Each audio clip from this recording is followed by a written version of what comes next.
मुलांनो, आज आपण आपला 11वा धडा पाहणार आहोत. त्या धड्याचं नाव आहे जंगल डायरी. जंगल डायरी हे एक प्रवास वर्णन आहे आणि लेखकाचं नाव आहे अतुल धामनकर. तर प्रस्तुत पाठामध्ये लेखकाने जंगलाच्या डायरीतील काही अनुभव, वहाँ पे लेखक जो है जंगल सफरी के लिए गए थे वहाँ पर ताडोबा में. ताडोबा से है, ताडोबा जो है हमारे भारत में बहुत ही, महाराष्ट्र में बहुत ही प्रसिद्ध ऐसा अभयारण्य है जहाँ पर व्याघ्र प्रकल्प शुरू है. व्याघ्र म्हणजे वाघ, टाइगर ज्याला आपण म्हणतात, जैसे हिंदी में बाघ कहते हैं.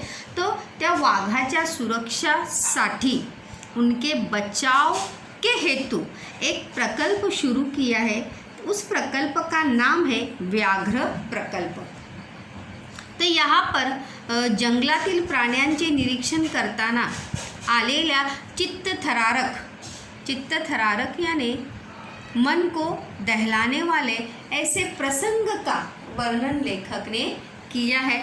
और साथ ही साथ यहाँ पर दो प्रसंग लेखक ने यहाँ पर नमूद किए हैं, व्यक्त किए हैं. एक तर तसेच वहाँ पे चित्तथरारक प्रसंग, और दूसरा जो है तसेच वाघिणीमध्ये दडलेल्या मातृत्वाचे रोमहर्षक वर्णन केलेले आहे. फिर चाहे वो माँ कौन सी भी हो, आपली आई असो किंवा प्राण्यांमधील आई असो, पक्ष्यांची आई असो, प्रत्येक आईचं प्रेम जे आहे वो हर स्तर पर एक जैसा ही होता है.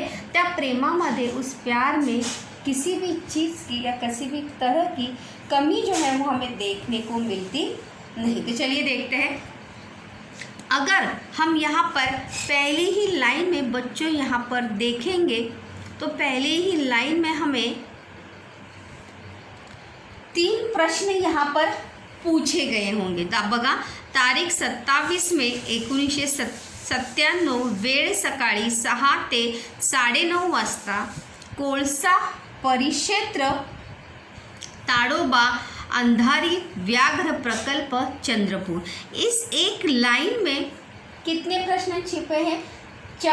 5 प्रश्न छिपे हैं. कितने प्रश्न छिपे हैं? 5 प्रश्न या एका ओळीमध्ये आहे. पहिला प्रश्न आहे प्रकल्पाचं नाव. तर त्या प्रकल्पाचं नाव काय आहे? ताडोबा अंधारी व्याघ्र प्रकल्प. काय नाव आहे त्या प्रकल्पाचं? ताडोबा अंधारी व्याघ्र प्रकल्प. त्यानंतर डायरीची तारीख 27 मे 1997, 97 डेट आएगी. अगर समय, जर वेळ आपल्याला विचारली तर वेळ काय आहे? सकाळी 6 ते 9:30 वाजता, पहाटे 6 बजे वहाँ से वो निकले थे. आणि क्षेत्र कोणतं होतं? कोळसा परिक्षेत्र, जो ताडोबा अभयारण्य का सबसे सुरक्षित क्षेत्र के रूप में वहाँ पर जाना जाता है. तो यहाँ पर अगर हम देखेंगे तो एक ही लाइन में 3 प्रश्न पूछ सकते. कितने प्रश्न? 3. आज पहाटेच कोळसा वन विश्रामगृहातून बाहेर पडलो. विश्रामगृह यानी सरकारी निवास स्थान, गवर्नमेंट गेस्ट हाउस जिसे कहते हैं, जहाँ पर लोग जो हैं रुकते हैं. गावातून टोंगे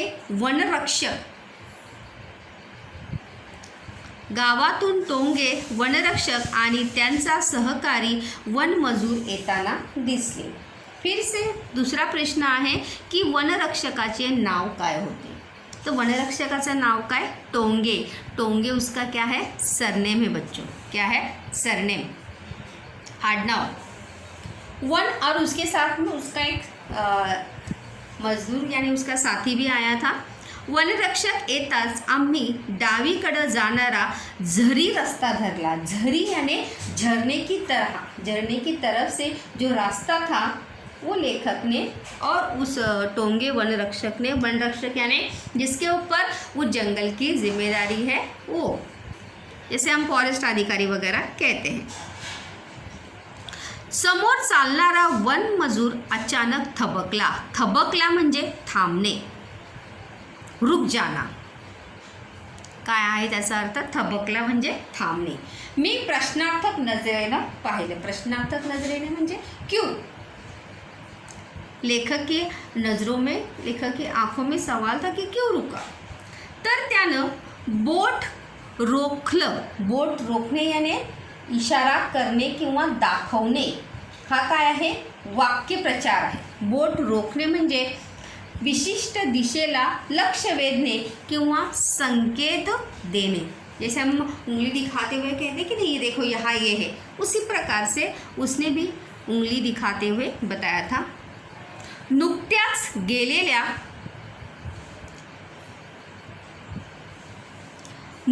गेलेल्या एका मोठ्या बिबळ्याची ताजी पावलं. बिबळा जी आहे ती वाघाची एक जातीचा प्रकार आहे.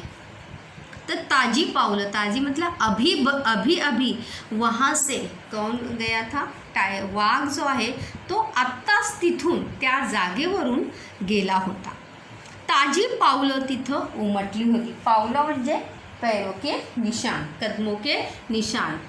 हा एक नर असून, नर म्हणजे पुरुष आणि नरचा लिंग बदल म्हणून काय होणार? मादी. आम्ही पोहोचण्याच्या तासाभरा आधीच इथून गेला असावा. मी चौफेर पाहिलं. चौफेर मतलब चारों तरफ. पण मला तरी काही दिसलं नाही. जाहिर सी बात है, जंगल का क्षेत्र था और वन्य पशुओं का खतरा था, इसीलिए लेखक और वो सभी लोग जो है, चौफेर म्हणजे सगळीकडेच, सर्वत्र, चारों तरफ. चौफेर का अर्थ क्या है? चारों तरफ. दोनों भी सभी लोग वहाँ पर देखते हैं कि कोणी आहे का. अचानक मला जंगलाच्या, मला यानी किसे? लेखक को. अचानक मला जंगलाच्या कोपऱ्यावर थोडीशी हलचल. यहाँ से एक प्रश्न का उत्तर शुरू होता है बच्चों. तो प्रश्न आहे 2 मार्क्स के लिए. लेखकाने बिबळ्याची ताजी पावलं पाहिल्यानंतरच्या कृतीचा घटनाक्रम लिहा. मतलब लेखक ने जब बाघ के पैरों के या कदमों के निशान देखे तो उसके बाद कौन कौन सी घटनाएं घटी, उस घटनाओं का क्रम हमें लिखना है. तो सगळ्यात पहिलं उत्तर आहे अचानक. हे त्याचं पहिलं उत्तर आहे की हे बघा, हे जंगलाच्या कोपऱ्यात थोडीशी हालचाल जाणवली.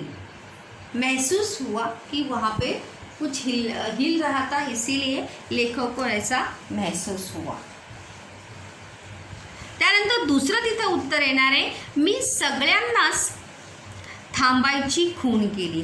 खून करणे किंवा खून करणे हा एक वाक्यप्रचार आहे. याचा अर्थ इशारा करणे. खून करणे, इशारा करणे, थांबण्याची सूचना करणे. तो दूसरा पॉइंट येणार आहे, मी सगळ्यांनाच हातानं थांबायची खून केली. ये दूसरा उसका उत्तर आएगा. यहाँ से घटनाक्रम याद रखिए, टेक्स्ट बुक का क्वेश्चन सही है. त्यानंतर तिसरा उत्तर येणार आहे त्याचं दुर्बीण डोळ्यांना लावल्यावर ती हालचाल स्पष्ट झाली. हे तिसरा उसका उत्तर आहे. तिथं एका तेंदूच्या झाडाखाली बिबळा बसला होता. ये उसका तीसरा उत्तर है. ये उसका कौन सा उत्तर है? चौथा, सॉरी. ये तिसरा आणि हे चौथं त्याचं उत्तर आहे. पण त्याचा रंग आसपासच्या परिसराशी एवढा मिसळून गेला होता की त्याची शेपूट जर हलली असती तर तो मला मुळीच दिसला नसता. क्योंकि वहाँ पर इतनी ज़्यादा आसपास के जंगल में ज़्यादातर करके क्या होती है? हरियाली होती है, पेड़ पौधे ज़्यादा होते हैं और उसका रंग और उसके पूंछ का रंग मानो सेम होता तो लेखक को पता ही नहीं चलता इतनी वहाँ पर क्या थी?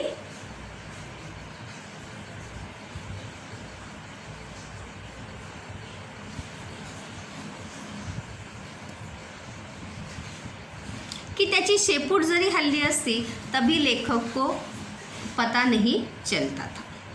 त्याची पाठ आमच्याकडं असल्यामुळे त्यानं अद्याप आम्हाला पाहिलं नव्हतं. ये उसका छठा उत्तर है. त्याचं काय उत्तर आहे?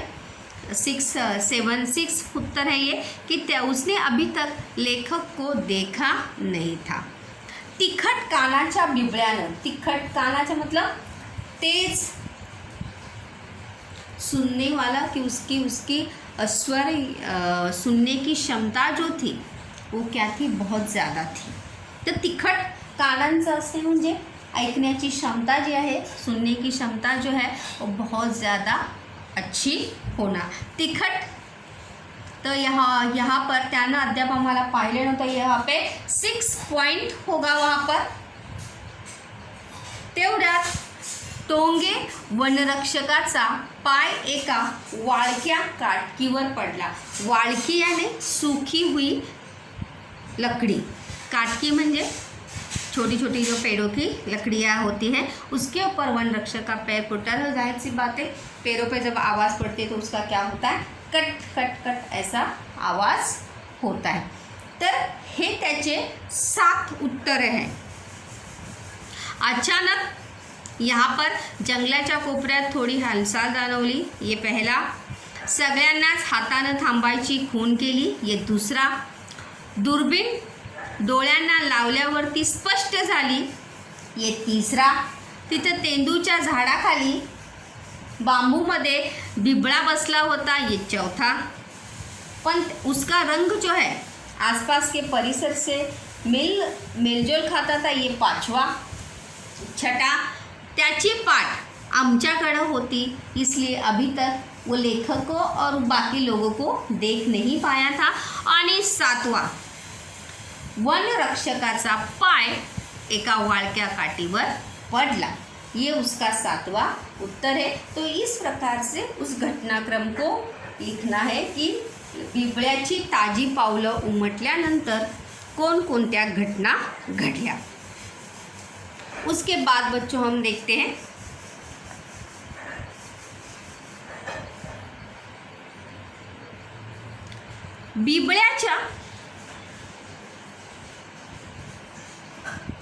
बिबळ्याच्या निरीक्षणांची चांगली सद्दी हातची गेली म्हणून मी हळहळलो. हळहळणे याने वाईट वाटणे.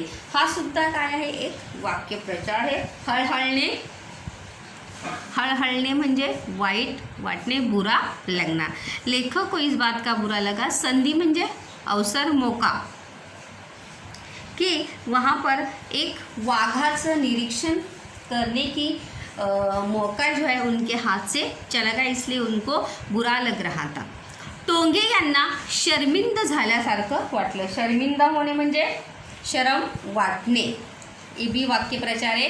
शर्मिंदे वाटने म्हणजे लाज वाटने, शर्म वाटने. देखो वाक्यप्रचार जब भी आते हैं तो याद रखिए कि कौन कौन से वाक्यप्रचार जो है हम उस पाठ में आए हैं. आम्ही लगेच पुढे निघालो. थोड्याच अंतरावर रायबाकडं जाणारा रस्ता उजवीकडं वळत होता. रायबा हे पण एक काय आहे? जागेचं नाव आहे. तो रस्ता धरला आणि जंगल आणखीनच दाट झाल्यासारखं वाटलं. जैसे जैसे लेखक और वो सभी लोग, वनरक्षक, टोंगे और बाकी सभी लोग जैसे जैसे आगे चल रहे थे वैसे वैसे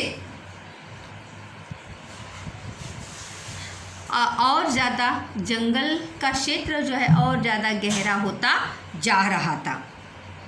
इथं 2-3 नाले असल्यानं झुडपांची दाटी जास्तच जाणवते. नाले यानी पानी की नहर, पानी के छोटे छोटे जो नाले रहते, झरने रहते जंगल के अंदर, त्याला म्हणतात नाले. याचं वचन बदलून होणार. हे नाले जे आहे ते अनेक वचन आहे. त्याचं एक वचन काय असणार आहे मुलांनो? नाला. त्याचं अनेक वचन होणार आहे नाले. झुडूप हे एक वचन आहे, त्याचं अनेक वचन होणार आहे झुडपे. ये शब्द संपत्ति के लिए याद रखना है हमें. जंगल का समानार्थी शब्द क्या होगा? वन, अरण्य. त्यानंतर दाट, दाटी, दाट और दाटे, दाटी यानी गर्दी, बहुत ज़्यादा पेड़ वहाँ पर होना. तर दाट या विरुद्ध शब्दाचा विरुद्धार्थी शब्द आहे विरळ आणि दाट या शब्दाचा समानार्थी शब्द आहे मुलांनो गर्द. तसंच त्या नाल्यामध्ये थोडं पाणी साचून राहत असल्यानं तिथं कुठलाही वन्य प्राणी दिसण्याची शक्यता होती. वन्य प्राणी या वन्य पशु जो है जहाँ पानी पीने के लिए जहाँ पर भी जंगल में उन्हें पाणी की सुविधा हो या जिथे कुठे काय असेल नदी असेल किंवा नाला असेल तर त्या ठिकाणी वन्य पशु जाऊन तिथे काय करत असतात, पाणी पीत असतात आणि आपली तहान भागवत असतात. वाघ का लिंग बदल के होगा वाघीन. लक्षात ठेवा, वाघाचं लिंग बदलून काय होणार आहे, वाघीन. न इसमें बाण वाला न आएगा, नथनी वाला न इसमें आएगा नहीं. इसीलिए लेखक और बाकी सभी लोग ये सोचते हैं कि वहाँ पर अगर पानी है तो वहाँ पर पानी पीने के लिए वन्य पशु या जंगली पशु कोई ज़रूर वहाँ पर आता होगा. इसीलिए हमें सावधानी बरतनी होगी या बड़ी ही सावधानी से यहाँ से हमें चलना होगा.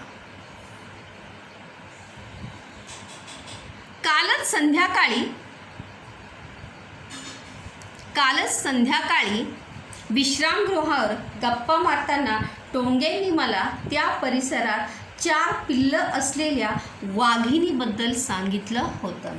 लेखक की और इसके पहले ही लेखक जो वनरक्षक टोंगे हैं उनकी बातचीत या वार्तालाप हुआ था और तभी बातों में टोंगे ने उन्हें क्या बताया था कि या परिसरात एक वाघीण आहे और उसे कितने बच्चे हैं, 4 पिल्लं त्या वाघिणीला आहेत. तेव्हापासूनच मला कधी तिथं जातो असं झालं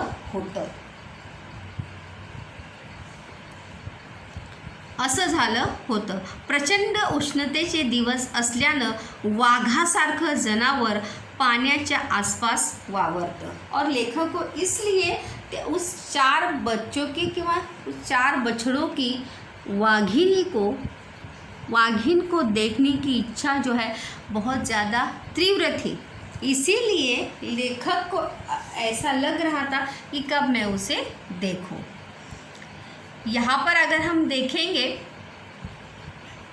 तर प्रचंड म्हणजे खूप, उष्णता म्हणजे गरमीचे दिवस, उन्हाळ्याचे दिवस असल्यानं वाघासारखं जनावरचं समानार्थी शब्द होणार आहे प्राणी.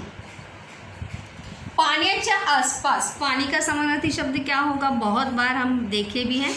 पाण्याचा समानार्थी शब्द होणार आहे जल, नीर, उदक, हे सर्व पाण्याचे समानार्थी शब्द आहेत. पाण्याच्या आसपासच वावरतं. आसपास मतलब उसके आजू बाजू ही हमेशा प्राणी जो है गर्मी के मौसम में वहाँ पर जहाँ पर पानी है, जहाँ पे नदी झरना है, नदी है किंवा डबका है, वहाँ पर पानी जो है, वन्य पशु जो है, प्राणी जो है वहाँ पर पानी पीने के लिए हमेशा आते रहते हैं. तशातच लहान पिल्लं असल्यानं या वाघिणीला त्या पाण्यापासून जास्त दूर नेणं देखील शक्य नव्हतं. और अपने छोटे बच्चों को जिस प्रकार से अपनी माँ हमारी चिंता करती है कि अपने बच्चों को कोई परेशानी ना हो, उसी प्रकार से शायद लेखक ने भी यही सोचा था कि ती वाघिन सुद्धा अपनी बच्चों की सुविधा के लिए जहाँ पर पानी आसानी से मिले वहीं पर वो रहती होगी, क्योंकि 4 बच्चों को वहाँ से दूर लेकर जाना उसके लिए संभव नहीं था. इसीलिए देखो यहाँ पर कहा भी है कि त्या पाण्यापासून जास्त दूर नेणं देखील, वहाँ से लेकर जाना भी मुमकिन नहीं था, आसान नहीं था. पण लहान पिल्लं असणारी वाघीण ही जंगलातलं सगळ्यात धोकादायक जनावर.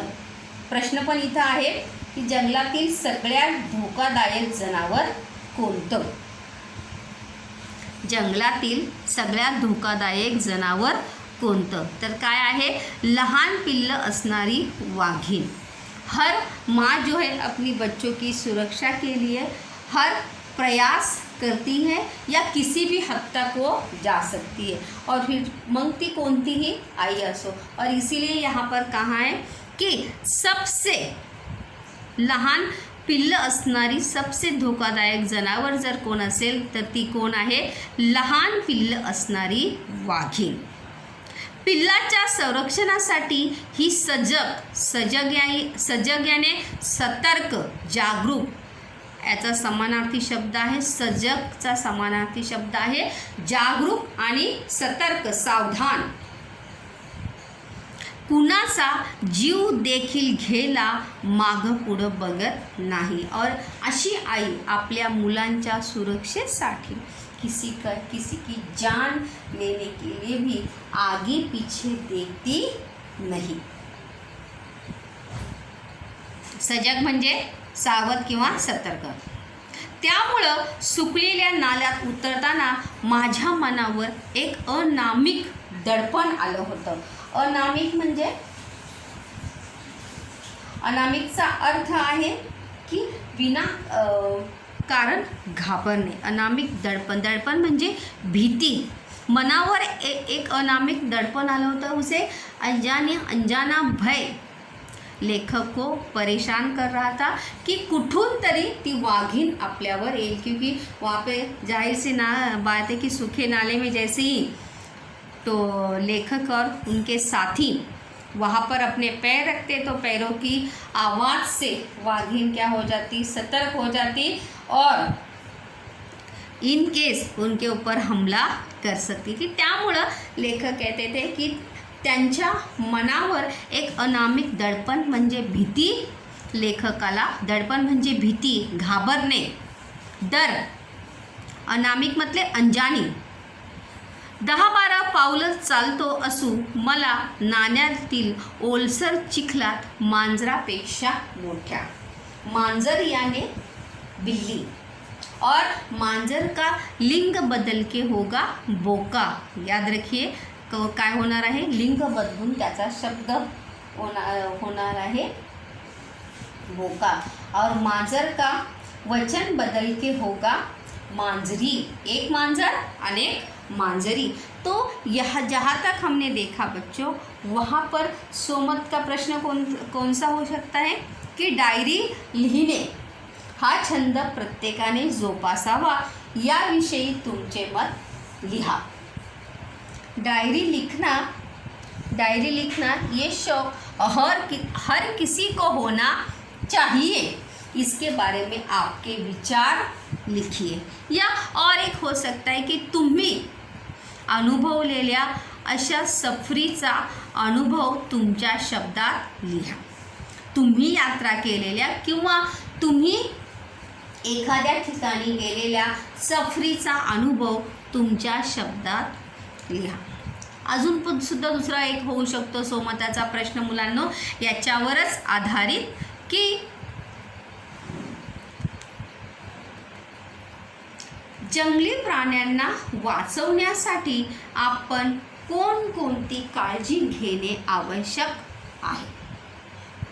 जंगली प्राणियों को बचाने के लिए हमें कौन कौन सी सावधानी बरतनी चाहिए, या किन किन बातों का ध्यान हमें रखना चाहिए।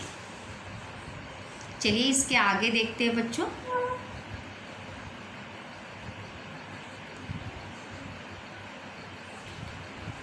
आपण त्याच्या पाहिलं की पुढे गेल्यानंतर मांजराच्या आकाराची अनेक पावलं उमटलेली दिसली। जिसे छोटे से वो बच्चे थे, इसीलिए वहाँ पर जो थे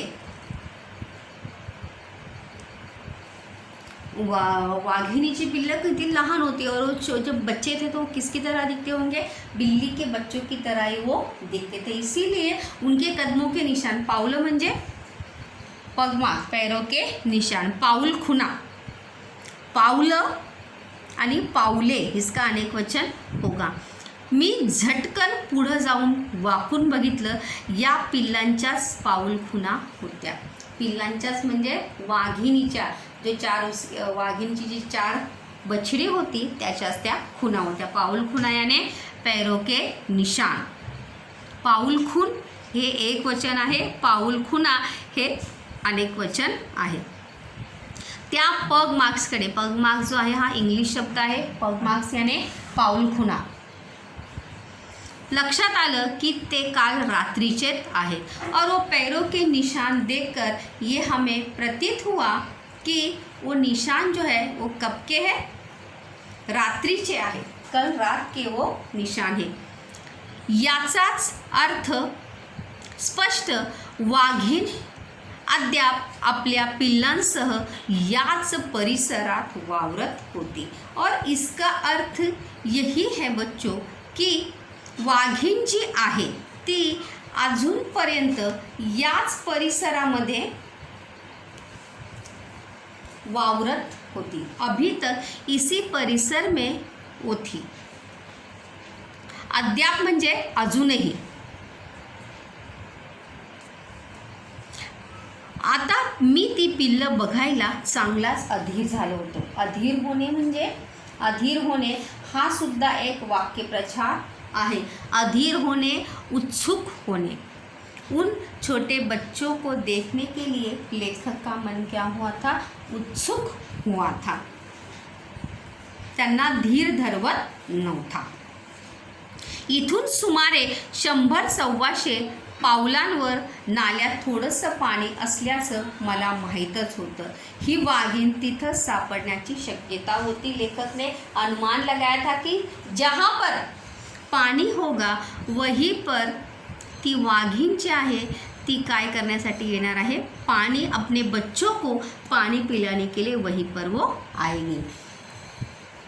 त्यामुळं आता तिकडं जाताना खूपच सावधगिरी बाळगणं आवश्यक होतं. सावधगिरी बाळगणे हा सुद्धा वाक्यप्रचार आहे. अति सावध होणे, बहुत ज़्यादा सावधान होणं.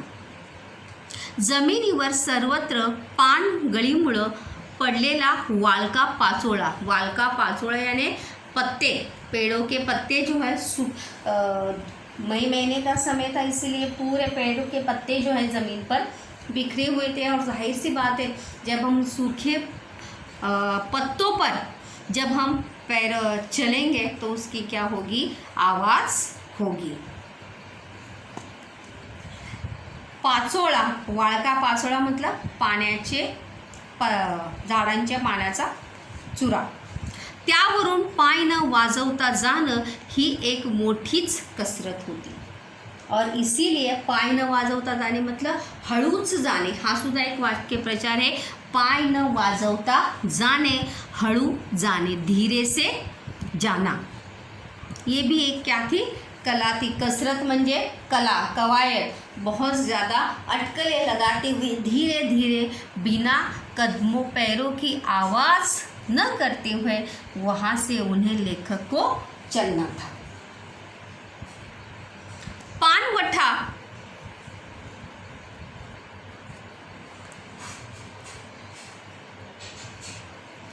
पानवठा म्हणजे पाण्याची जागा. जसा जवळ आला तसं माझं हृदय जोरजोरात धडधडू लागलं. हृदय जोराने धडधडणे म्हणजे हा पण वाक्यप्रचार आहे. हृदय जोराने धडधडणे म्हणजे भीतीने हुरहुर वाटणे, भय लगना, डर लगना कि आगे जाके क्या होगा याची भीती जी आहे ती लेखकाला वाटू लागली. यहाँ पर देखो है जोर जोरात धडधडू लागणे यानी डर लगना. पुढं काय दिसेल, उसके आगे क्या होगा, इस बात का भय जो है वो लेखक को लगने लगा था.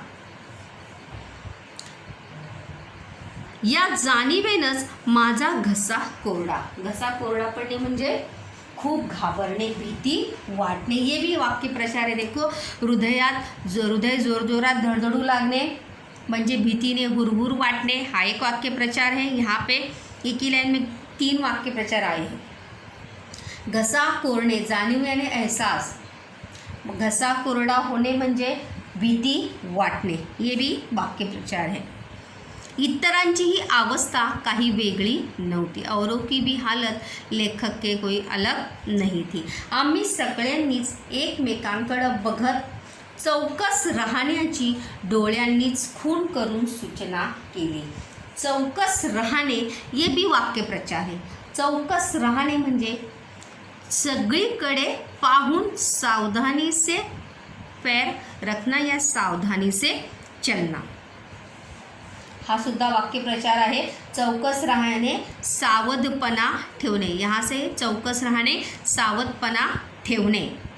एकमेकांकडे यानी एक दूसरे की तरफ. अवस्था यानी स्थिति परिस्थिति. डोळ्यांनीच खून करून, खून करने म्हणजे इशारा करणे, क्योंकि जे अगर बात करते तो वहाँ पे त्या वाघिणीला लगेच कळेल की तिच्या आसपास काय आहे, कोणीतरी मनुष्य तिथे आहे. और इसीलिए लेखक और उन सभी ने बिना आवाज़ करते हुए वहाँ से वो चल रहे थे.